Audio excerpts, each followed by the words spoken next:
A little while ago we were talking about peer review and how peer review processes are managed in your journal.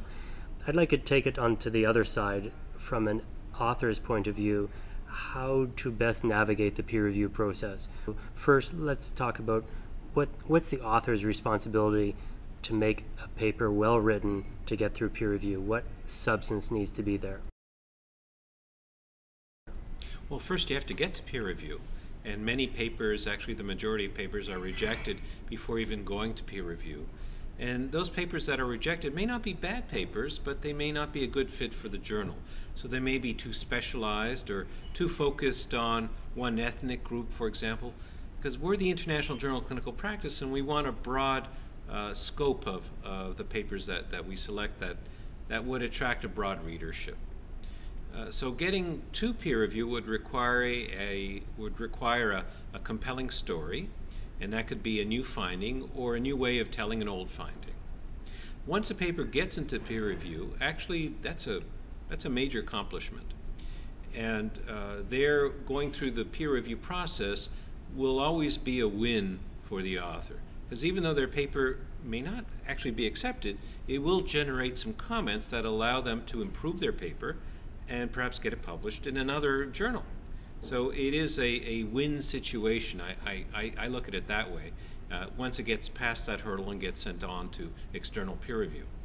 Now, how to react to a peer review, to the peer review process and a decision?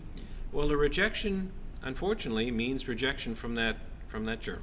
But you can take from the recommendations things that will improve the paper, and that certainly should be paid attention to before resubmitting anywhere else.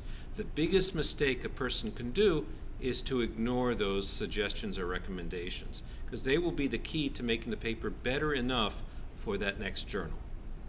Now, if the response is major revision, people sometimes take that as, oh, this is not good news. It's actually excellent news, because major revision means as long as you're able to make the changes that are requested, by and large your paper will be accepted.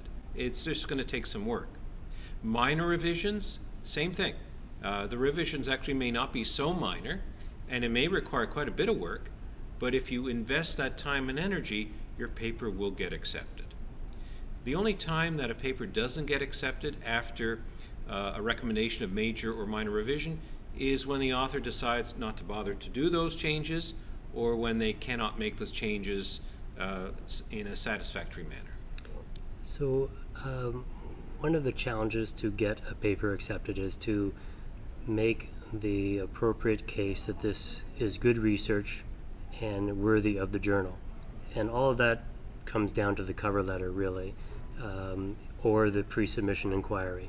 So taking for granted that the pre-submission inquiry has taken place and the journal has indicated that yes, this is something that we'd be interested in reviewing, what types of things should the author really include in the cover letter of the submission to state the case and to meet the norms of what the journal expects to be disclosed in the cover letter in addition to the manuscript itself?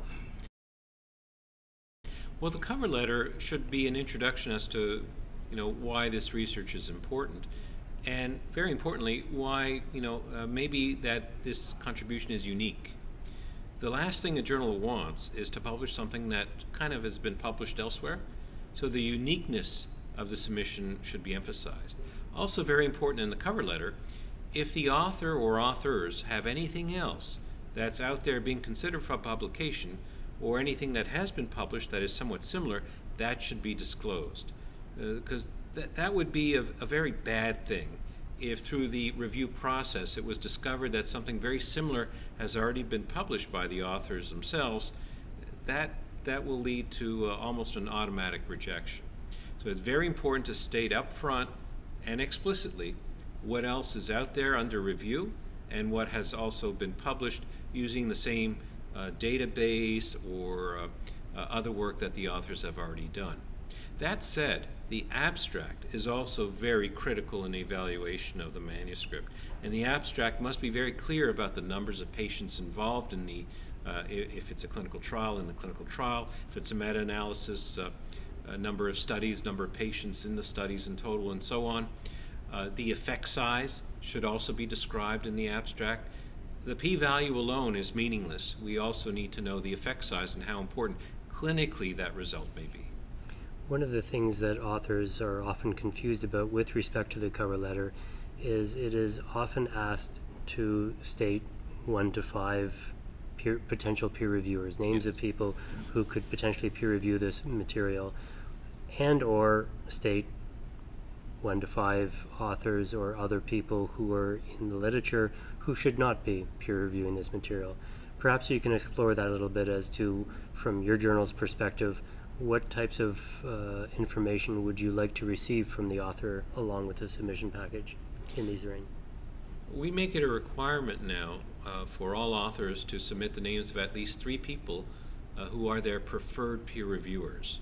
Doesn't mean that we'll ask these peer reviewers to look at the paper, but we need those 3 just in case we need more peer reviewers.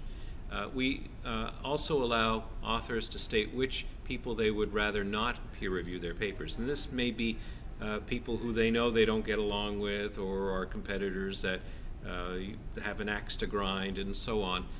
So authors can indicate who they would rather not have peer review their papers. Now that too is optional for the journal to consider, and that we may very well still ask people who are leaders in their field who may be a non-preferred reviewer to review anyway, but we'll take the author's point of view into consideration when looking at the outcomes of these reviews.